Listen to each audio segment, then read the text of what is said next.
I pledge allegiance to the flag of the United States of America and to the republic for which it stands, one nation, under God, indivisible, with liberty and justice for all. You may be seated.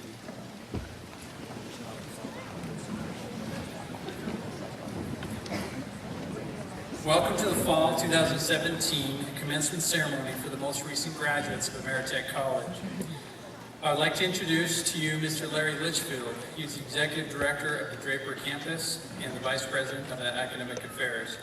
He will be conducting the ceremony this evening, offering commencement greetings. Larry.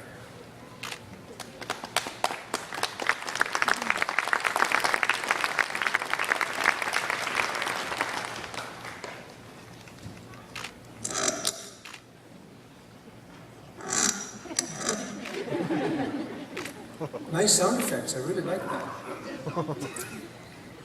Well, good evening everybody and welcome. We're so excited to have you here today. This is a very exciting time for graduates and families alike. Seated behind me on the stage are members of the college's administration as well as program directors representing the various disciplines of the college. Graduates, we are very excited to have you finished with your work. That's not to say that we're throwing you out, but it's time to go. You've completed your assignments, you've completed all your tests and clinicals and labs and externships, and have made all the appropriate arrangements so that you could be here tonight. I'm sure that as you sat through orientation, most of you probably were hoping this day would come faster, but not really sure that it was. And I suspect, because every time I ask, are there any questions as I go through orientation, occasionally I'll get a question or two, but I'll bet you most, as you were sitting in orientation that day, had the question in your mind that you didn't ask: what have I got myself into? Well, you got yourself into an education. You've worked extremely hard in order to obtain that education. Your family has provided great support for you while you've been in school. So we commend you for all of your hard work, all of your efforts. In fact, we will be celebrating, obviously, your accomplishments this evening and applauding your efforts. You're now ready to transition from the education world into the workforce so that you can now contribute in the healthcare setting of your choice. So again, we congratulate you for that. This ceremony is obviously an endorsement that we, as the administration of the college, believe that you are ready to make that transition from schooling and education into the workforce. You know, over the past years, I've seen a growing trend, not only among the youth, but also among some professionals. Unfortunately, this is not a great trend. This trend is one where people are not, or unwilling, I should say, I guess, to take accountability for their own actions. These individuals are very willing to blame others for the problems and the mishaps that they have caused. When our oldest daughter, Kim, was 3 years old, we were visiting my wife's family, her parents and younger siblings. During the course of the visit, Kim went into her aunt's bedroom. Now again, remember these siblings are mid to late teenagers. So my daughter went into my wife's sister's room, and guess what she found? Lots and lots of makeup. So it got really quiet. And all of you who are parents know, when it's quiet, there's problems. So my brother-in-law kind of started sneaking around the house a little bit to see if he could find her. Sure enough, he found her in my wife's sister's bedroom. So when he took one look at her, and he let out a gasp and said, "Oh no," and he turned and started to come towards us, or to find us, and he started saying, "Mommy, Mommy, Kim got into the makeup." Right on his heels, our daughter came out of the bedroom, and she says, "Mommy, Mommy, Rick got into the makeup."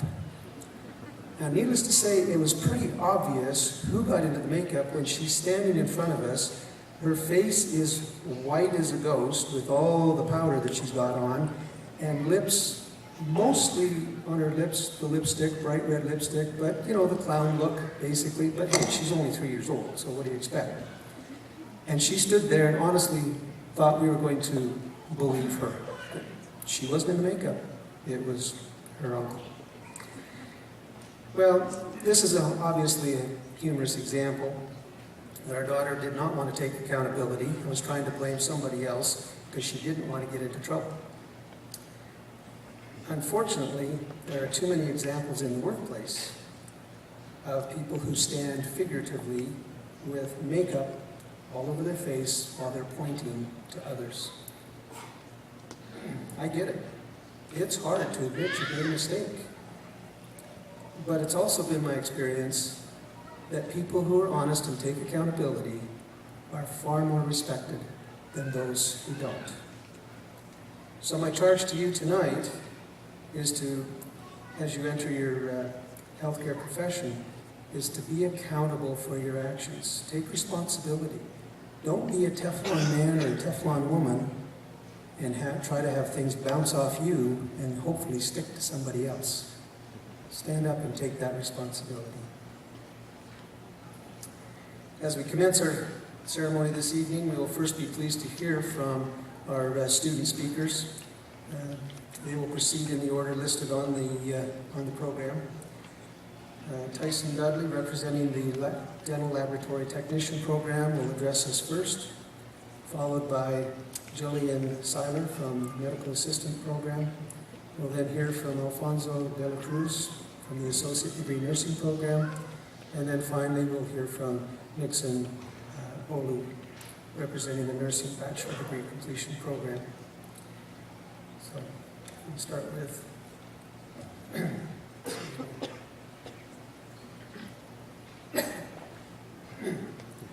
not the time to get the frog in the throat. Sorry. So if we can start with Tyson, and then we'll proceed from there. Thank you.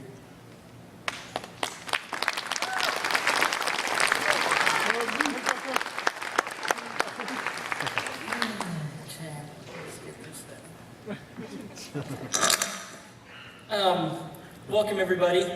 Good afternoon to those of you visiting, and for all of you graduates, congratulations. For me, it's a pleasure to be here amongst everybody because as I look out at all the graduates, nurses, fellow DOT students, I see people that they vowed to help somebody. You're not doing this for yourself, but doing it to make the world a better place. And for me to stand in front of you, it's a great pleasure. For those of, well, all of you who don't know me, but my name is Tyson Dudley, and I'm a resident of Pleasant Grove, Utah, pretty much just down the street. My journey through the DLT program started a long time ago, but actually on a different road. I wanted, since I was very young, to become a dentist. Went through high school, and even through 4 years of college at SUU. But after things fell through, I found myself in a little bit of a limbo, and with a recent broken ankle. And someone had mentioned dental lab tech.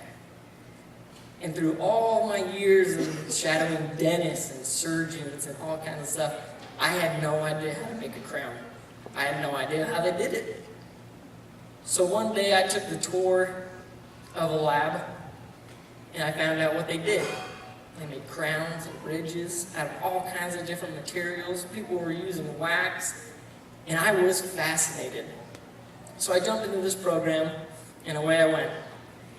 And I have to be quite honest, but be very careful who you befriend in the program. Tyler, one of our instructors, a really nice guy. He's a fly fisherman and a trail runner just like me. And I thought, this is going to be great. We hit it off and we'd talk all the time, and probably to the annoyance of all the other students. I thought we were friends until about 2 weeks ago, and he called me to do this. So just be careful who you befriend.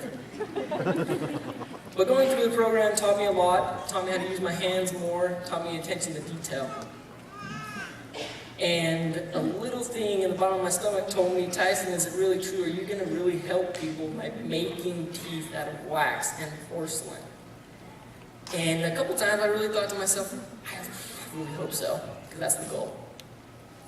Being out of school for a couple of weeks now, I have now been employed at a dental lab and got to see kind of everything at full scale. And it hit me quite hard a couple of weeks ago when a lady who had come in that had teeth that weren't the prettiest teeth, and she was fed up. She was done. She was done with her yellow teeth, kind of crooked, kind of chipped.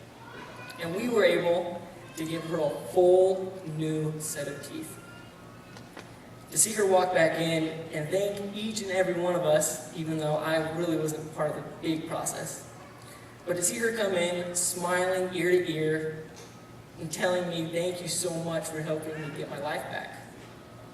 My life back, she says. I had no idea the impact that I had on her and what my lab did for her.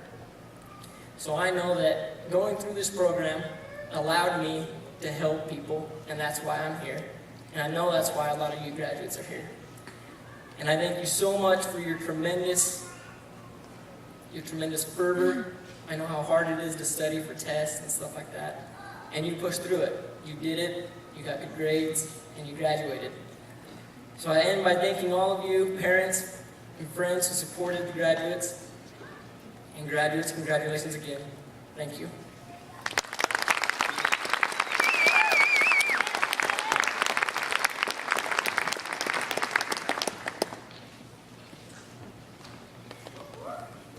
Oh, there's a lot of people here. Hello, everyone. Thank you for being here with us tonight to support all of us graduates as we move into our next chapters. A few weeks ago, I was having a conversation with my 8-year-old daughter, telling her how I was terrified to do this speech tonight. She looked at me and told me, Mama, just picture everyone in their underpants and you'll be fine. And if you've ever had a conversation with an 8-year-old, then they're right about everything. So thank you, Riley, for sharing your 8 years of wisdom with me. She's not feeling good tonight, but she's here. Anyhow, I get asked a lot why I wanted to be a medical assistant or why I wanted to go into the medical field. For me, the answer is pretty simple. Shortly after I turned 21, I was diagnosed with Hodgkin's lymphoma. I spent a lot of time at doctor's appointments, a lot of time going through chemo and radiation, and it was a pretty tough time for me. But it was throughout that time that I had a lot of interaction with doctors, nurses, medical assistants, whose job it was to get me through it. It made me gain so much respect for the healthcare workers, and it is what made me decide that at some point I wanted to go into the medical field.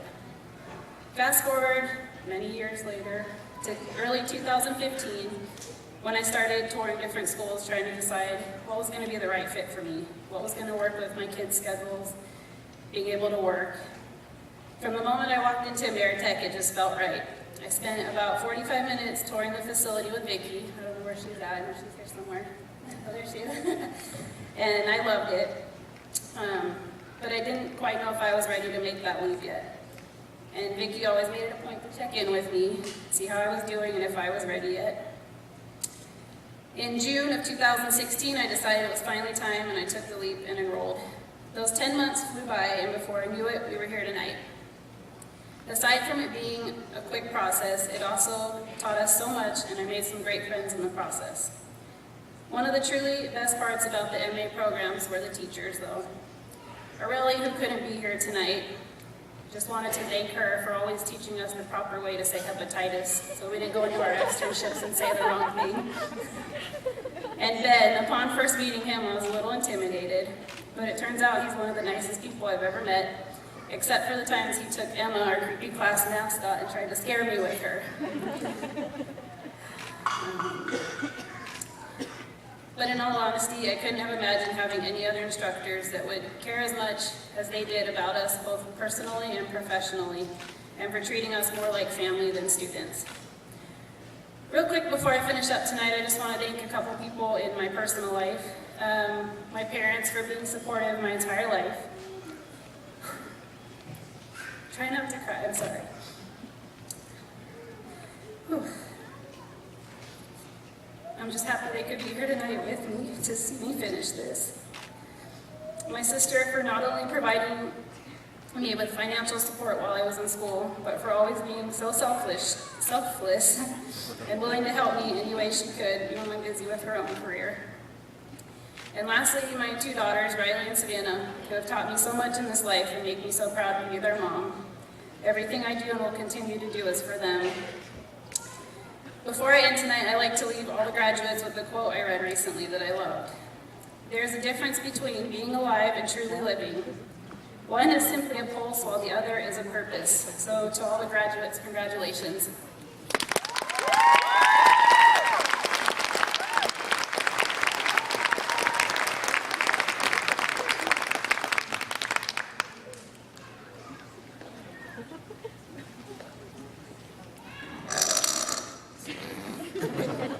You guys will probably hear that quite a bit. Distinguished guests, members of the faculty and staff, families, friends, and especially the graduates. I'm grateful for the opportunity to greet all of you. Most importantly, I'm grateful because today we get to celebrate the graduates from the American College of Healthcare. Graduates, this meeting is for you. To honor you and to congratulate you for all the hard work, sweat, and tears that you have put into your distinct programs. My invitation to you today is to take a moment and to reflect on where you're standing right now and to appreciate this great accomplishment. You have proven that you undoubtedly deserve to be walking as a graduate of the 2017 American College of Healthcare class. And from the bottom of my heart, I say to you, thank you. Thank you for being you and for sharing your personal talents and gifts. But most importantly, for sharing your friendship with all of those around you. So what is next? Well, many of us will be faced with doubt, fear, feelings of inadequacy as we move into the next step of our lives. Joining the workforce of this country, and especially being in healthcare, will not be an easy transition. Because we have decided to become responsible for the lives of those who are sick. And that can be a big burden as we start to realize how much more there is to learn and how much experience we really need. But the rewards of healthcare will surpass all of those negative feelings, and we will feel a huge sense of reward and accomplishment each day, knowing that we have contributed to helping another person feel better, physically and mentally.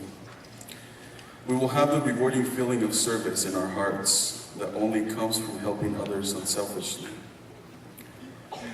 I've had the opportunity of working with you and becoming friends with many of you. And I can sincerely say that I have not met one single graduate here today who's not willing to help others. All of you give your best at helping others get better. I have seen the passion and the motivation that you all have for healthcare. And I hope that you feel that you have chosen the right path. My message to you today is to remember how far you've come. That when someone who you might encounter in the future attempts to put you down, and make you feel like you're not qualified for the position that you are in, that you will stop and say to yourself, look how far I've come. Let me share with you the different instances in my life that I tend to think of when times get hard and when things do not go the way I want them to. My parents and I moved to the United States from Peru when I was 12 years old. Starting a new life in a new country is not an easy task. And unfortunately, my parents could not find work due to the language barrier. So when things go bad, I remember walking to a homeless shelter for dinner each day, through the snow. I remember throwing a snowball to my parents to lighten up the mood, not knowing that they were hiding their tears after finding out that we were going to be kicked out of our home. I remember the lady that, not knowing who we were, allowed us to stay in her place until we could get on our feet. I remember the hard work my parents had put into each day into giving me a better life in this country. I remember the hard work my wife has put into our girls and into our home so that I could study nursing. I remember the service that was provided to me by many people throughout my life. Just like my story, you have your story that is unique and beautiful, that tells how far you've come, that tells how wonderful you are. And today's graduation is the proof that you need to know that you are qualified and that you are good enough to excel in healthcare. So my dear graduates, let's go forth and change other people's lives. Let's go forth and excel in our different positions. Let's go forth and accomplish many more goals. Thank you for your precious time. It's been an honor to address you. And once again, congratulations.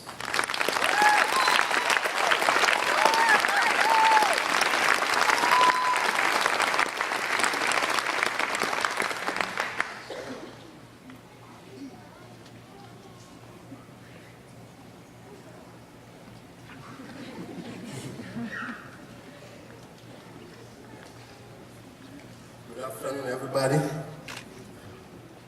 Good afternoon. Good afternoon. Okay, now I can talk. It's such an honor to be here today. I've had everybody's, stories and, revelations about their life. And it's almost similar to mine. So that makes me know that human beings are all the same. We have same problems, and we can all fix these problems as people if we work together as a team. That being said, let me not go so much into a detailed story. I was born and raised in Kenya. Kenya is a nice country in East Africa. One of the 3 countries in East Africa. Very friendly and very nice, good-looking people too. I was blessed to be the firstborn in a family of 7 siblings. My parents were very strict. My father was hands-on as always, and he told us that is the only way you can succeed, and that is why I'm sitting here today, because I got some small whooping every day.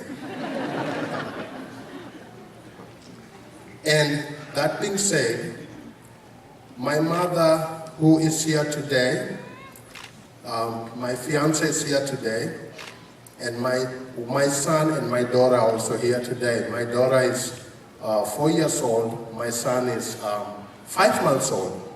So they decided to accompany me here today to watch how their father worked so hard. My mom struggled with us with minimal income because my parents separated, due to unforeseen circumstances. The income was not that much, so we were barely getting on. But we do have a faith in God, and that is something that really kept us moving.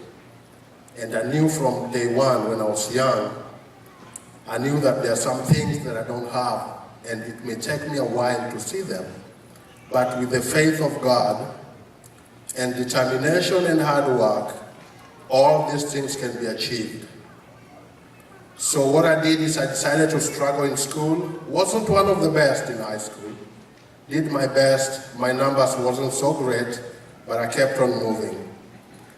After school, I decided to become a boxer in Kenya. So I did some knockouts there, heavyweight boxing. And then after that, I became a bouncer. I was trying to make more money. But I wasn't thinking like, how can you make long-lasting money? I wanted money today, because I needed it today. And then I started seeing a bigger global perspective of life. So what I did is I decided to develop interest in education, because I believe that education is the only gateway to a better world. Not only for yourself. Success is not only singular.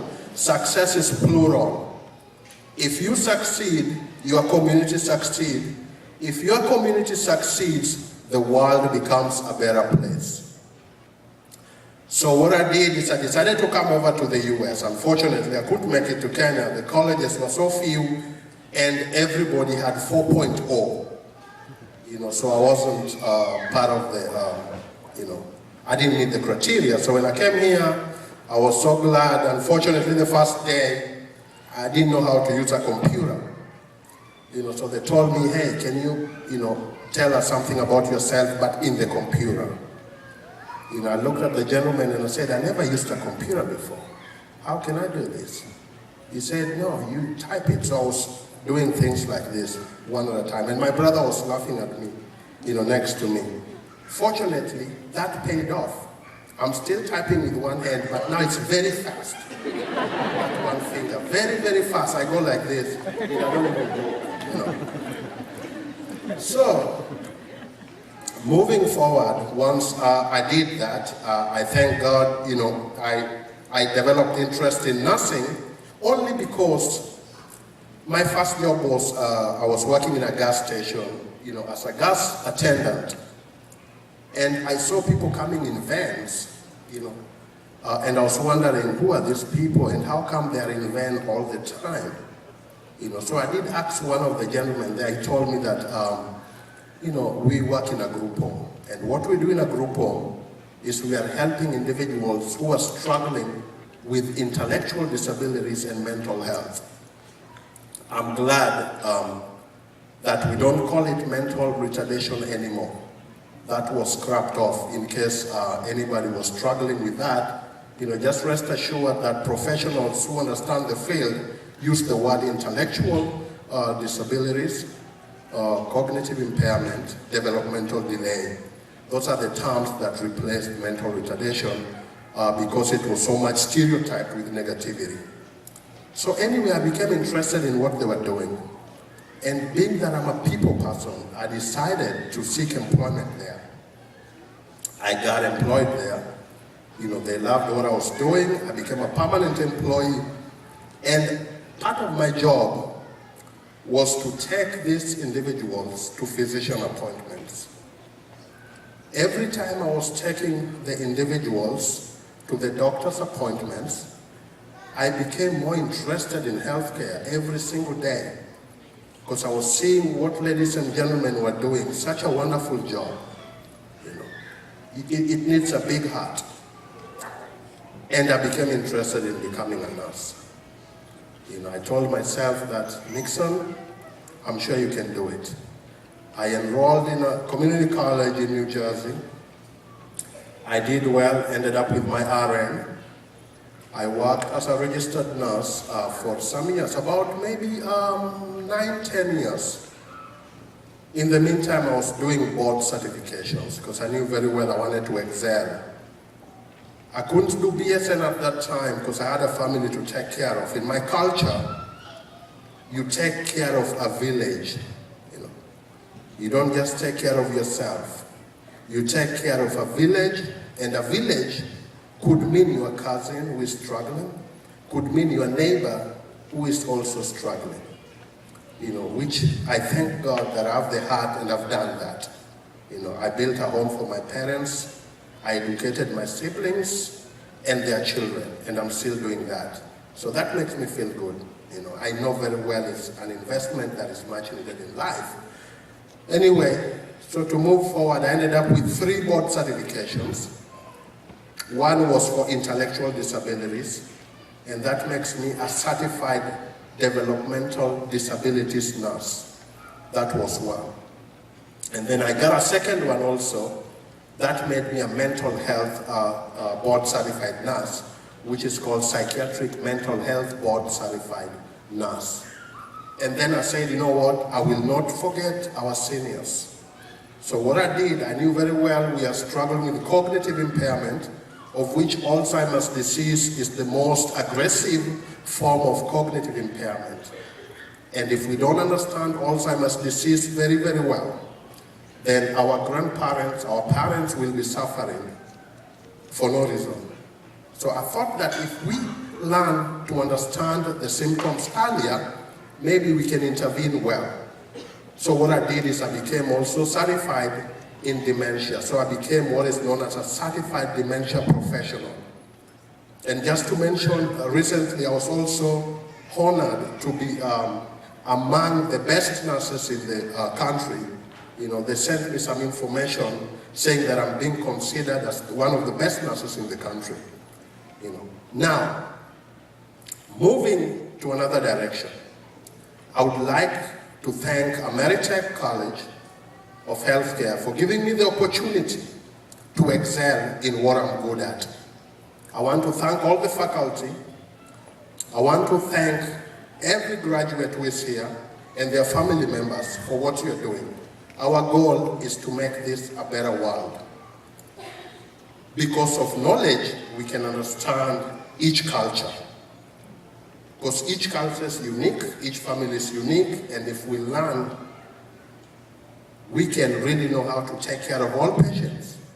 I've had patients who are non-verbal, patients who are verbal, patients who I can't understand what they're saying, but the body language, makes me have a feeling of where they're heading. I don't want to take much of your time, but I just want to, I'm so happy to be here. I flew from Jersey, and I'm going to go back to Jersey soon, but I think this is history in the making, and we'll continue making history. Thank you, everybody.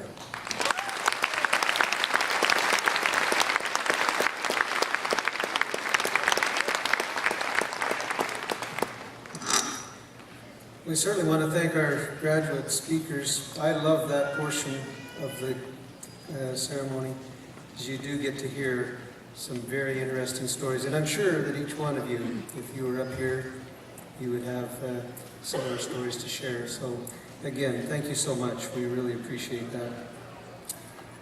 At this time, I would like to introduce our keynote speaker.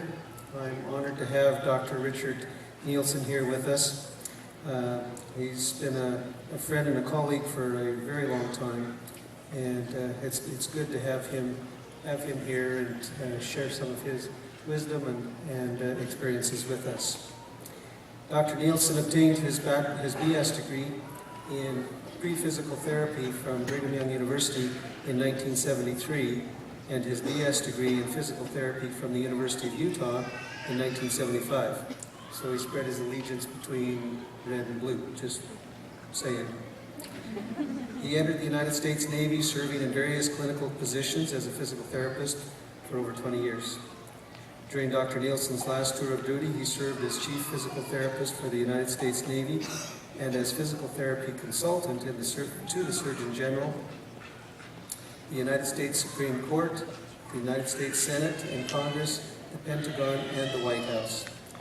Following retirement from the U.S. Navy Medical Service Corps, Dr. Nielsen co-founded and served as president of the Institute of Clinical Electrophysiology in Provo, Utah, where he served until becoming the co-founder and president of Rocky Mountain University of Health Professions in 1998. Dr. Nielsen graduated from the University of Washington in Seattle with an MS degree in neurophysiology, and from the University of St. Augustine in Florida with a doctorate in health sciences degree with emphasis in clinical electrophysiology and neurophysiology. He is a board-certified recertified 3 times as an electrophysiologic clinical specialist, and continues to see patients in Utah County on a regular, albeit a limited basis. He also serves on the faculty in the clinical electrophysiology Doctor of Science degree program at Rocky Mountain University of Health Professions. He has authored chapters in textbooks and published in peer-reviewed journals in the specialty area of clinical electrophysiology. And if that isn't enough, in his spare time, Dr. Nielsen has been involved in international humanitarian service for over the past 30 years. He and his wife Jody co-founded a humanitarian foundation known as World of Difference, and has built over 20 primary and secondary schools for underprivileged children in different African countries. Over the past 5 years, Doctor of Physical Therapy and most recently physician assistant students from Rocky Mountain University of Health Professions and nursing faculty and administration and staff members from Ameritech College of Healthcare have joined the World of Difference teams, where they engage not only in school building projects but also clinical rotations in third world clinics and hospitals. Dr. Nielsen and Jody were honored in 2013 as the American Red Cross International Hero Award winners. Dr. Nielsen and his wife Jody reside in Salem, Utah, and are parents of 5 children and have 6 grandchildren and 1 great-grandchild. So please join me in giving Dr. Nielsen a warm welcome.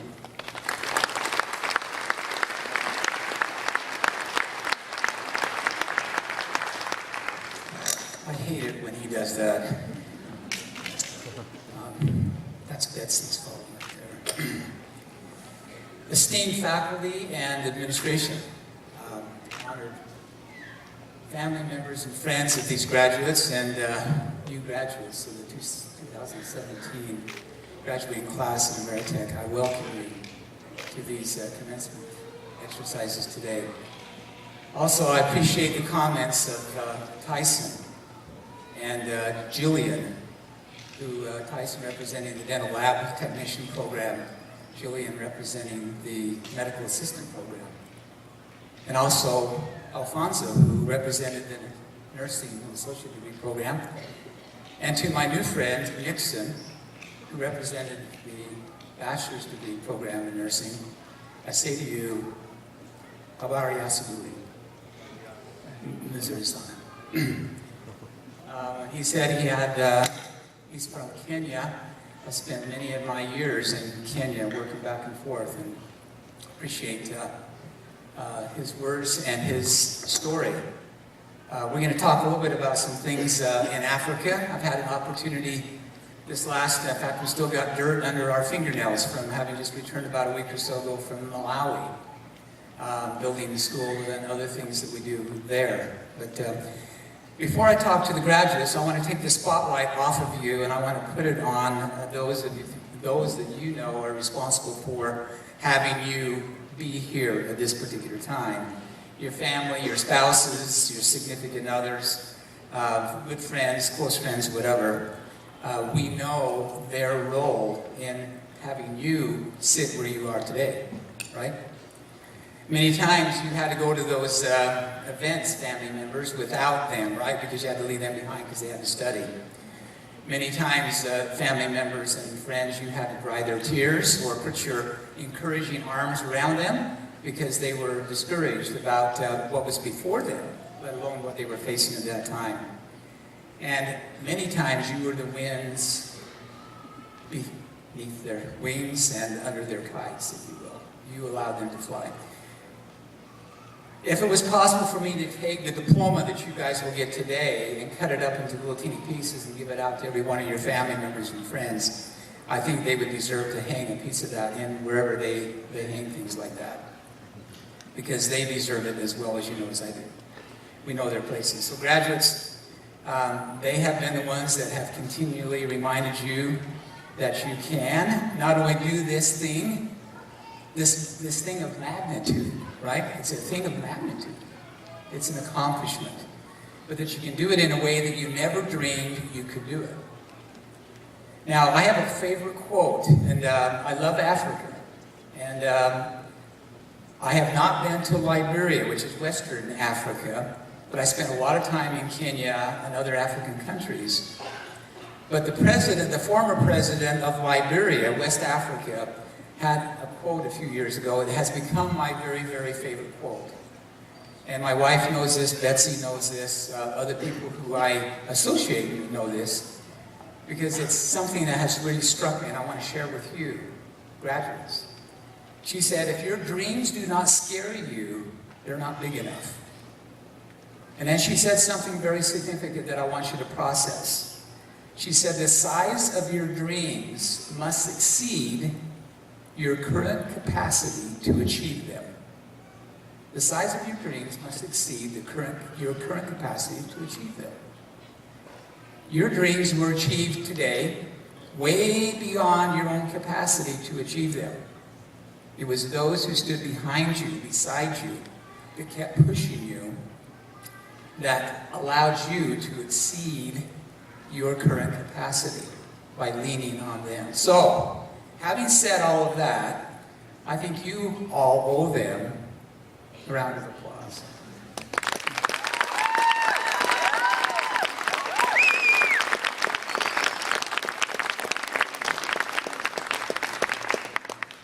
Now, graduates, let's put the spotlight now back on you for a minute, because you deserve that for the next few, I think it's an hour and a half that I will be speaking to you. So, just kidding. So this is the culmination of all of these experiences that you've gone through. I mean, you look back on your experiences here at Ameritech, and it was a long, long, long, long, long journey, right, for many of you. But you look back on all of that, all the mountains of adversity that you were able to overcome as you climbed to the summit. The nearly impossible odds. I know that some of you went through some incredible odds of being here today. Being accepted, going through the programs, getting yourself to the point where you're graduating. So we honor you this day.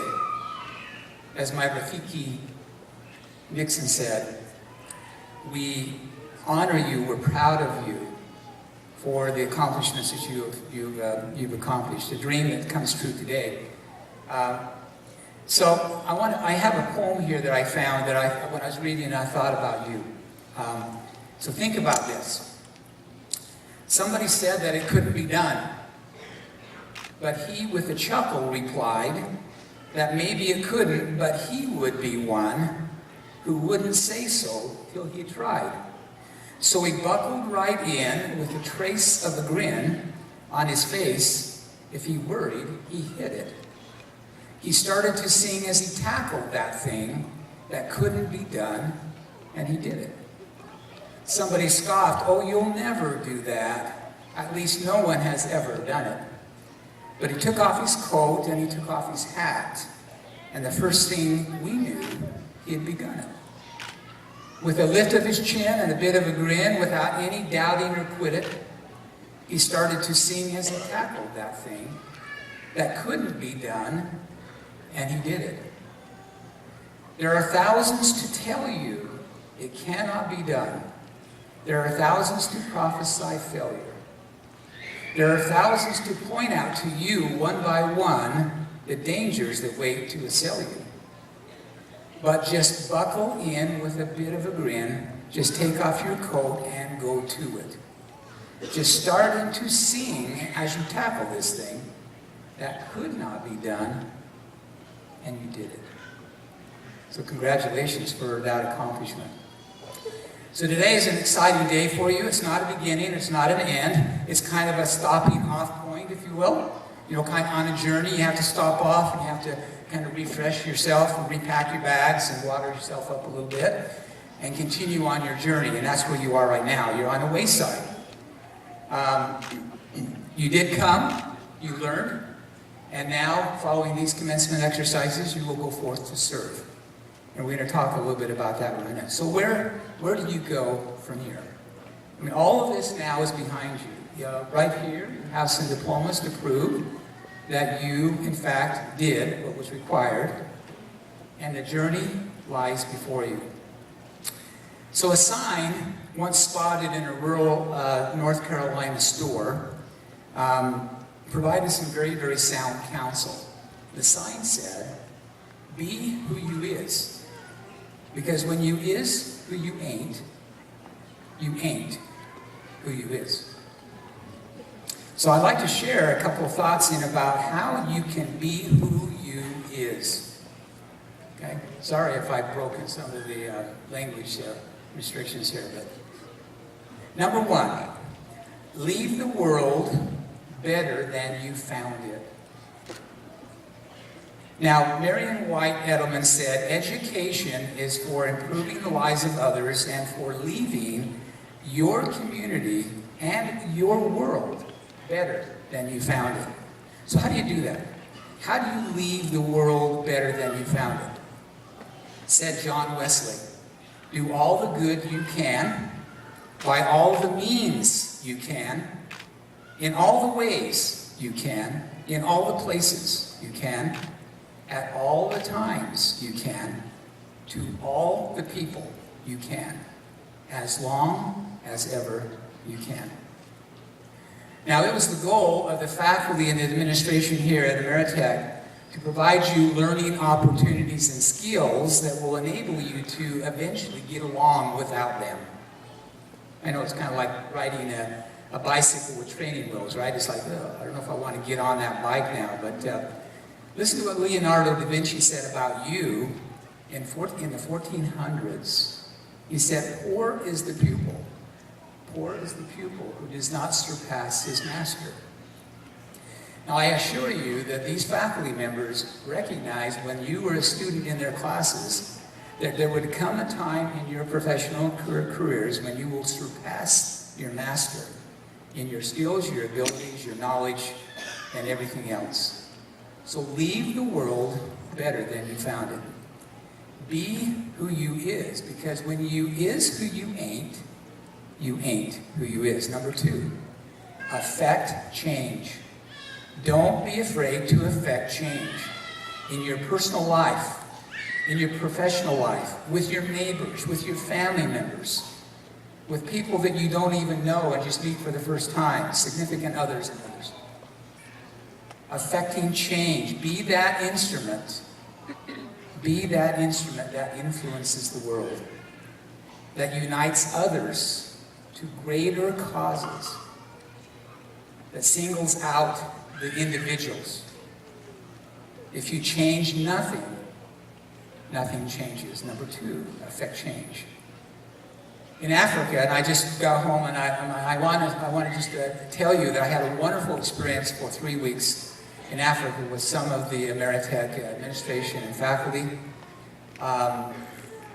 There were about 8 or 9, I think, total people representing Ameritech that were with us in Malawi, in the clinical as well as the project sites that we did. And I want you to know that they brought great credit to this institution. You would have been very, very proud of them. I was. I enjoyed working with them. And I had an opportunity or two to talk to them on some mornings about various things. And one of the things that I kept reminding them about is something I want to share with you right now. And it's something that's become very close to me because it reminds me about what my responsibility is. And it says, we tend not to see the world as it is. We tend to see the world as we are. And if we can affect change, we see the world as becoming something that is possible. So, you are as the world becomes. As you are, the world becomes. Be who you is, because when you ain't who you is, when you is who you ain't who you is. Number 3, don't be afraid to follow your heart. To learn, to lean on your gifts and your new knowledge and new experiences, and to do things different. It's okay. Don't be afraid to do things different. There's a quote, it's anonymous, but it says it's perfect for this. It says, your greatest revenge is to accomplish what others say you could not do. That's your greatest revenge. So be who you is, because when you is who you ain't who you is. Number 4, don't be an ordinary person. Don't let others define who you are. Now, Steve Jobs is somebody that I've looked at and I've read a lot about. I admire him in a number of ways, in his business and his philosophy of life and some of the things that he accomplished. In one of his last talks at Stanford University, at a commencement, he gave a talk, and one of the things he said was this: listen to him, who is a very successful person, understanding about don't be an ordinary person. He said, your time is limited, so don't waste it living someone else's life. Don't be trapped by dogma, which is living with the results of other people's thinking. Don't let the noise of others' opinions drown out your own inner voice. Now, Alda, as you know, is an actor, and he had something to say about the same thing. He said, have the nerve to go into unexplored territory. Be brave enough to live life creatively. The creative is the place where no one else has ever been. Don't be an ordinary person. Do things and go places where no one else has ever been. It is not the previously known. You have to leave the city of your comfort and go into the wilderness of your intuition. And finally, he said, the only limits that really matter are the ones you impose on yourself.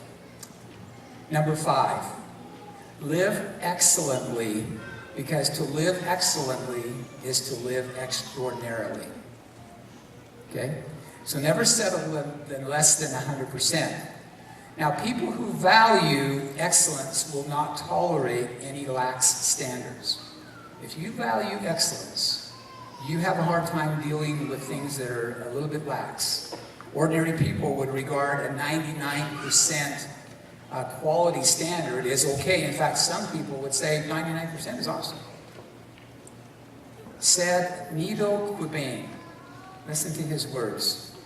How would you feel if you made a $1,000 deposit and your bank credited you with only $990? That's 99% accuracy. How would you feel if the interest on your home mortgage came to $5,000 and you were charged $5,050? That's 99% accuracy. He said, if everyone adhered to the 99% accuracy standard, we would be without telephone service for 15 minutes every day. We'd find about 3 misspelled words on every page we read. Doctors and nurses would drop 35,000 newborn infants every year. 200,000 people would get the wrong drug prescription, and 2 million people every year would die of food poisoning. That's living at a 99% standard. Don't settle, he says, for 99 or even 99.9%. Go for the full 9 yards. You don't have to be a superhero to perform the extraordinary. All you need is a commitment to doing more than ordinary people do, unquote. Now let me share with you a principle in regards to being extraordinary. Not satisfying yourself with 99% accuracy standards. As you may know, water boils at 212 degrees. It does not boil at 211 or 211.5 or 211.9. It boils at 212 degrees. Once water boils, then it creates steam.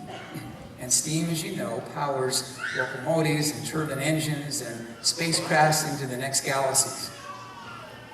1 degree of water difference from 211 to 212 can make all the difference in the world.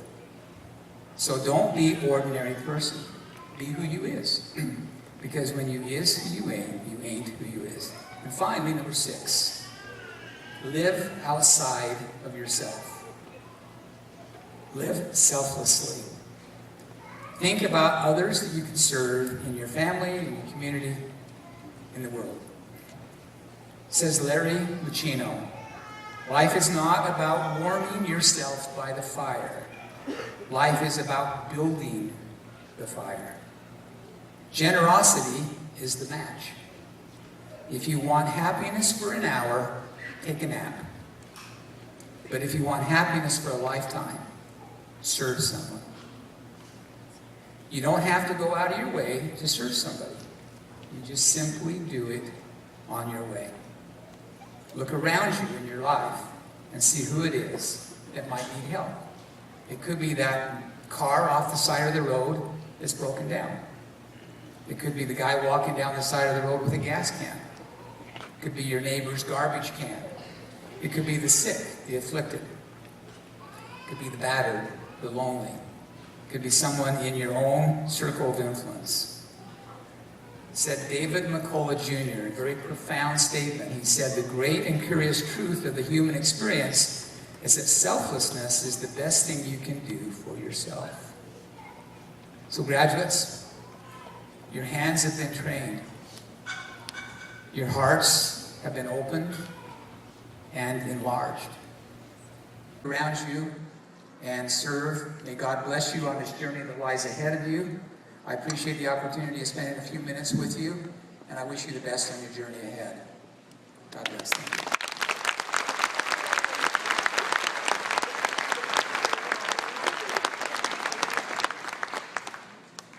I'd certainly like to thank Dr. Nielsen for his remarks, and you can understand why we were so excited to have him here this evening. He does a great job every single time. We do have a little bit of a gift for you to commemorate your service, not only to us as far as being here to speak, but also with all of your efforts in your humanitarian service as well. And so we really appreciate that. So thank you so much.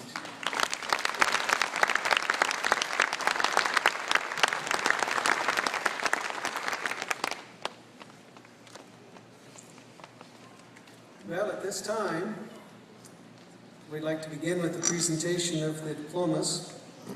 So, for those who may be directionally challenged, please pay close attention. Graduates, you're going to enter the stage to my left. What direction is that for you? Right. You're right. Very good. We're doing well. You'll have your name read, you'll come across the stage, pick up your diploma cover, and then you'll exit to my right. Your left, good. And then follow down the stairs, and then if you go up on the back balcony back there, and pause for a second for a picture, and then follow the instructions of the ushers or staff members to get you back to your seats. So we'll turn the time of this portion of the time over to Linda Peterson, who is currently serving as our interim CEO as well as the Vice President of Student Services. Linda? We would like at this time to recognize graduates who have shown academic excellence by achieving a cumulative grade point average of 3.75 or greater as signified by a gold cord, and a 4.0 with a double gold cord throughout their education at Ameritech College. The red, white, and blue cord represents perfect attendance, and a red and blue cord represents military. Lastly, but most importantly, we would like to recognize any members of the military from our grads, staff, faculty, and in our audience tonight. Please stand in order for us to acknowledge your service with our applause. We truly appreciate your sacrifices on our behalf.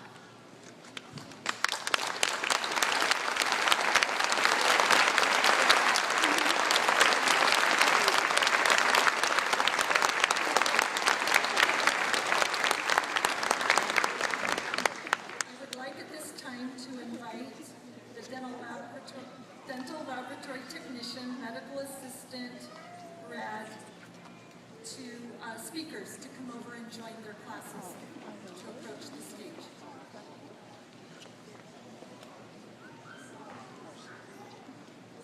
We'll begin with the Dental Lab Technician program. Riker Murphy.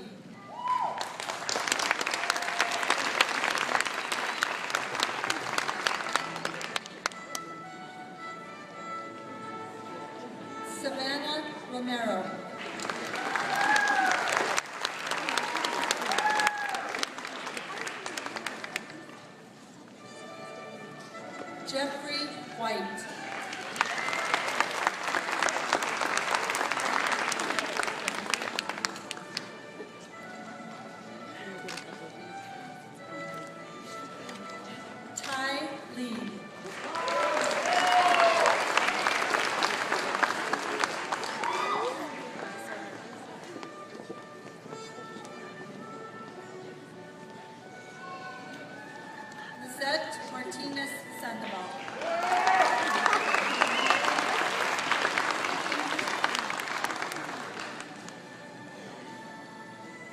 Bonnie Telford.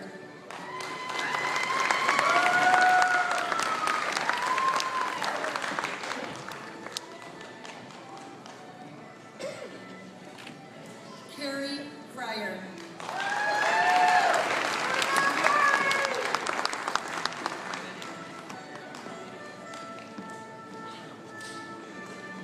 Adam Kaler.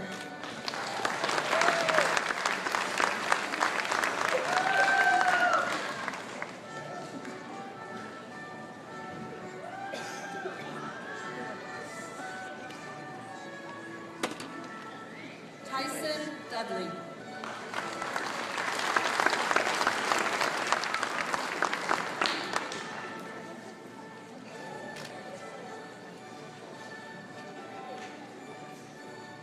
Now we have our graduates of the medical assisting program. Ceci Cruz.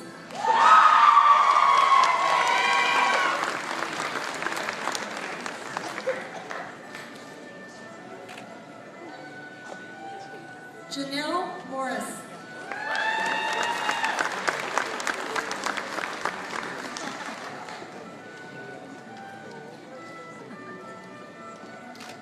Karen Santiago.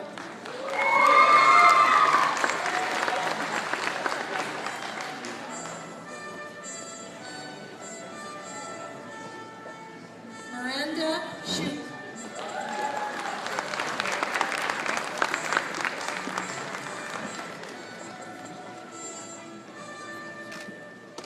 Bobby Joe Hendren.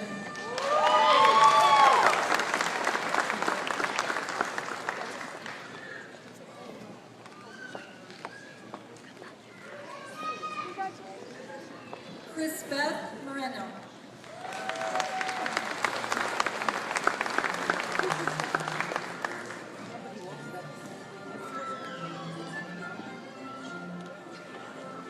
Jillian Seiler.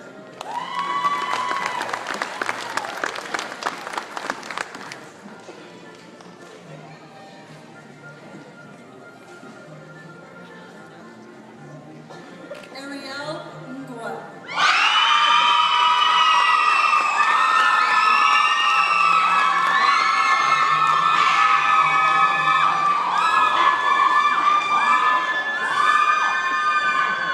Eno Kalola.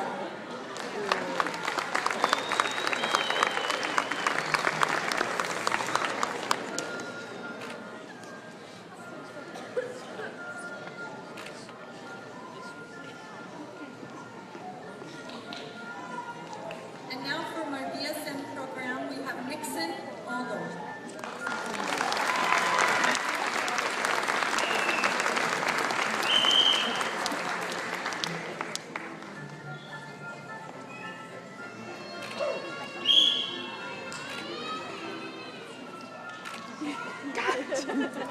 Jody Paulus.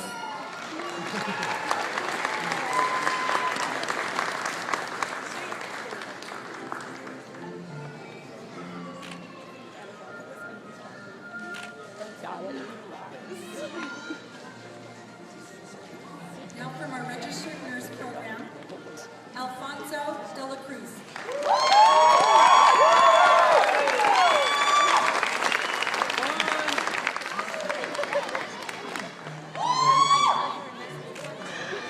Donna Markovich.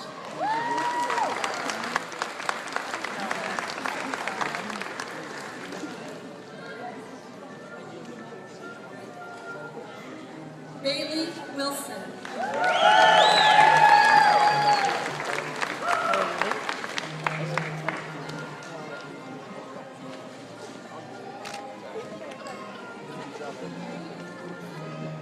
Shelby Christensen.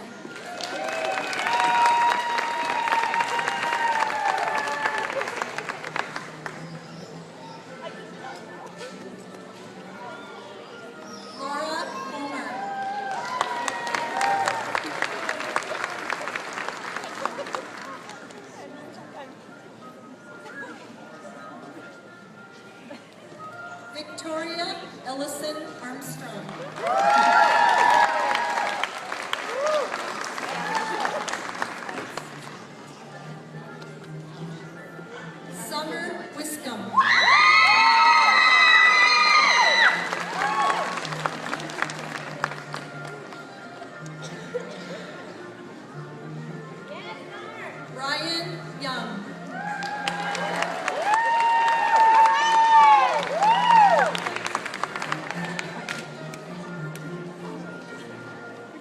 Dallin Bird.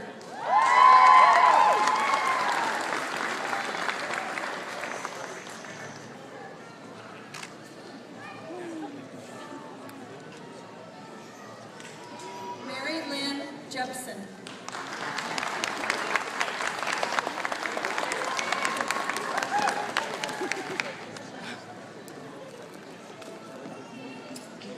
Natasha Brooks.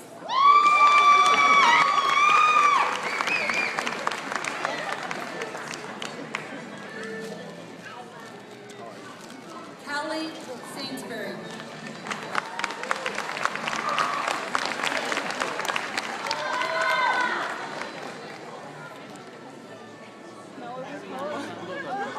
Bradley Thora.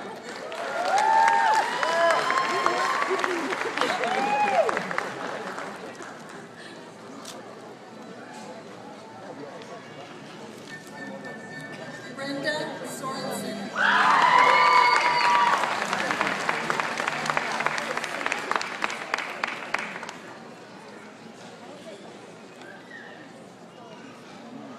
Alicia Olsen.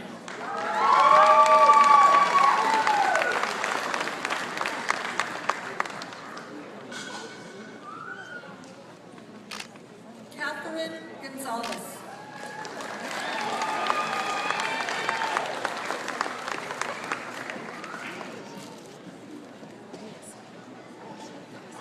Brett Wilkinson.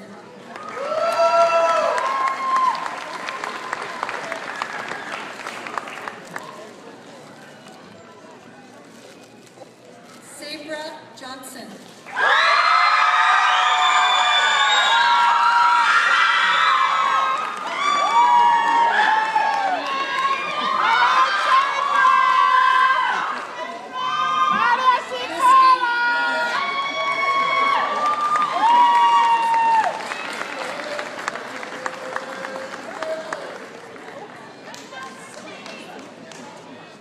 Dana Blackburn.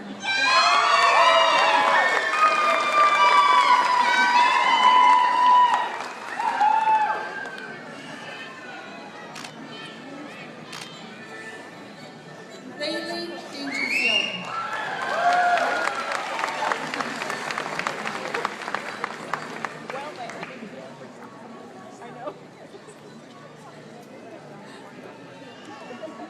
Alina Reeder.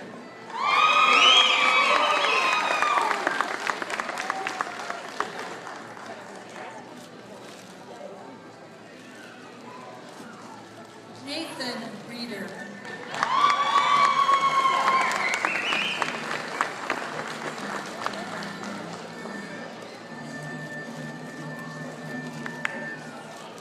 Catherine McKinney.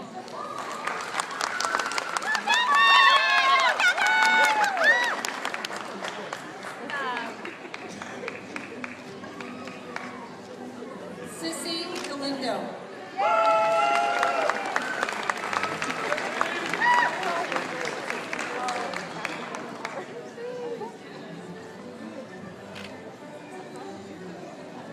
Aubrey Rickett Lemon.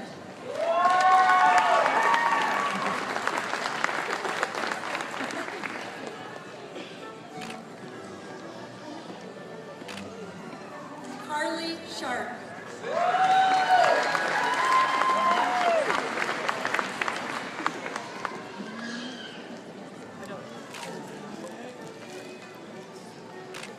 Halnani Singh.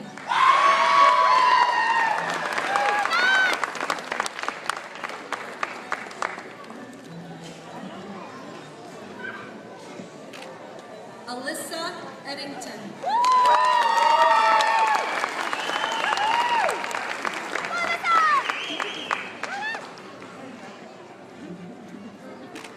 David Walker.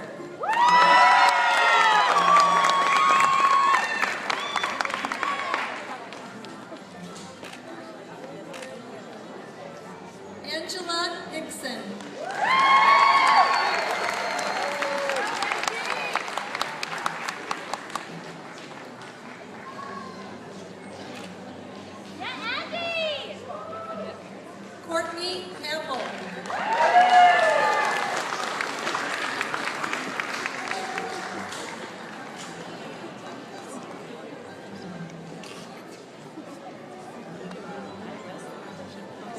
Angela Byzantine.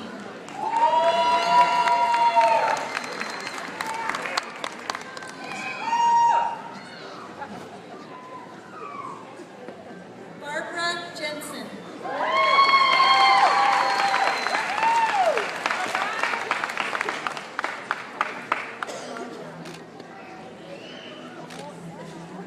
Brittany Christiansen.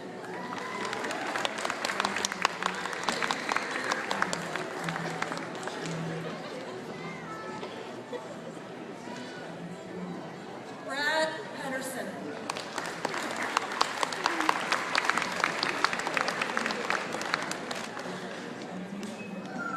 Stephanie Duffin.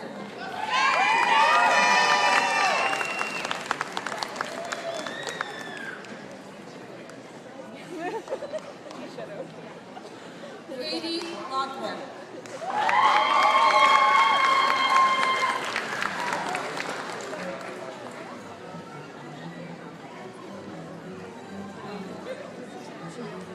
Jackie Lynn Sanchez.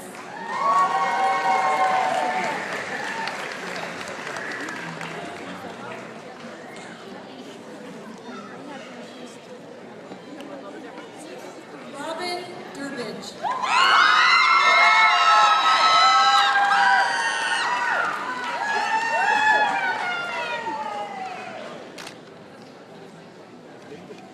Michael Hagen Vela Christensen.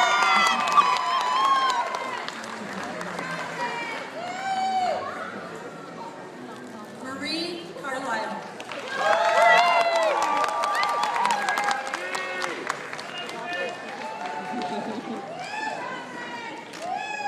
Madeline Murdoch.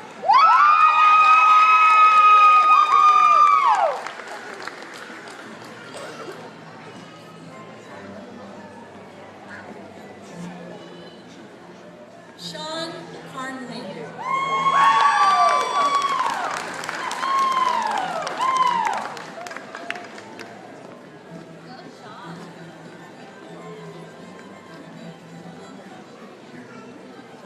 McKinley Nielsen.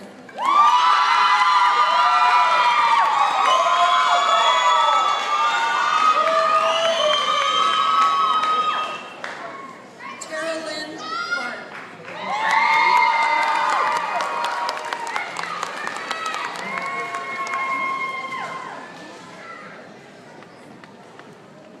Shayna Stein.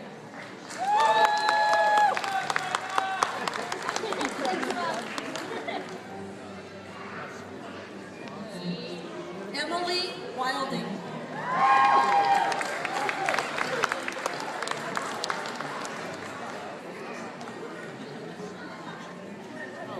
Nikki Webb.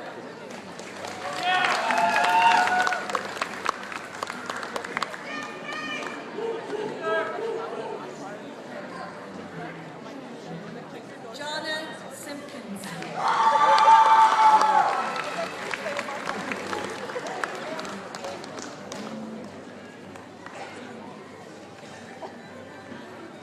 Dua Al-Markawi.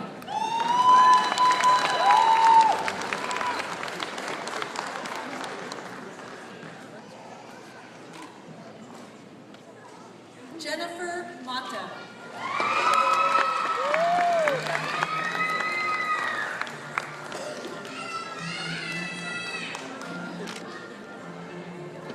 Shelby Fletcher.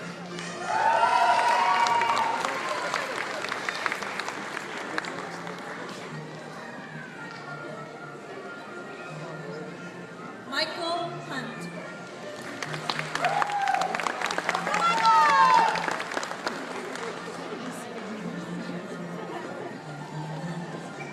Kaylani Hatch.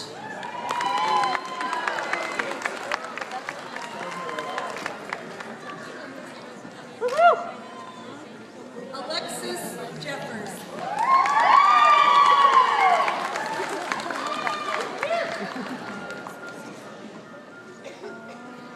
Keza King.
The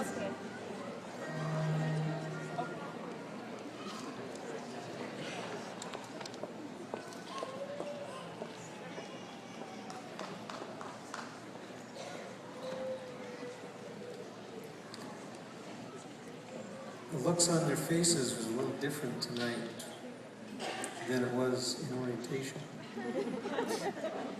Orientation was sheer terror, eyes about this big. But as we promised, you would survive and we would help you along your way.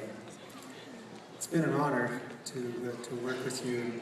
One thing that I enjoy about our college and our program is we're small enough that we know you individually.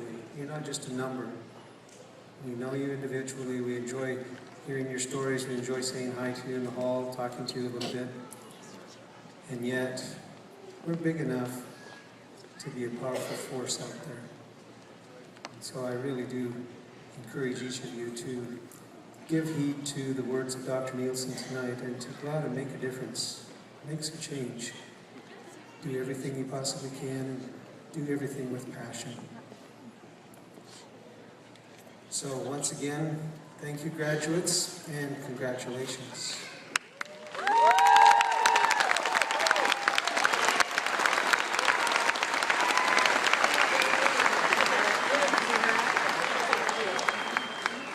To conclude this evening, we'll turn the remainder of the ceremony over to Ms. Nicolette Watkins, Dean of Academic Affairs, who will confer the diplomas and present the graduates. Ms. Watkins.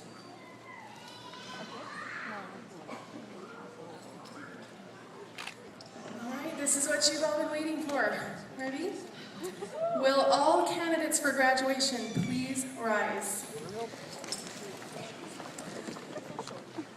On behalf of Ameritech College of Healthcare, I certify that each of these candidates has met the academic standards and completed all the necessary graduation requirements.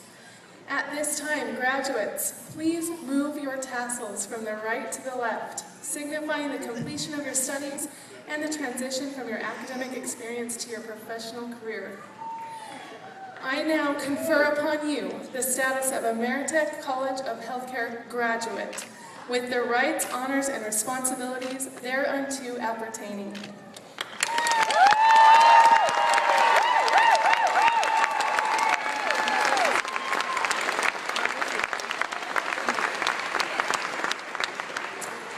Graduates, at this time, please turn and face the audience.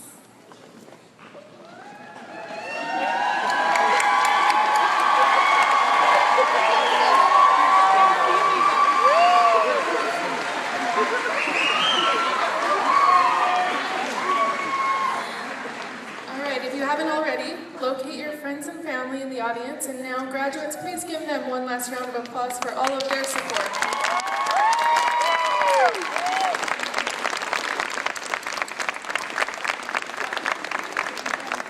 Ladies and gentlemen, to conclude our ceremony, it is with pride and full confidence that I present the most recent graduating class of Ameritech College of Healthcare.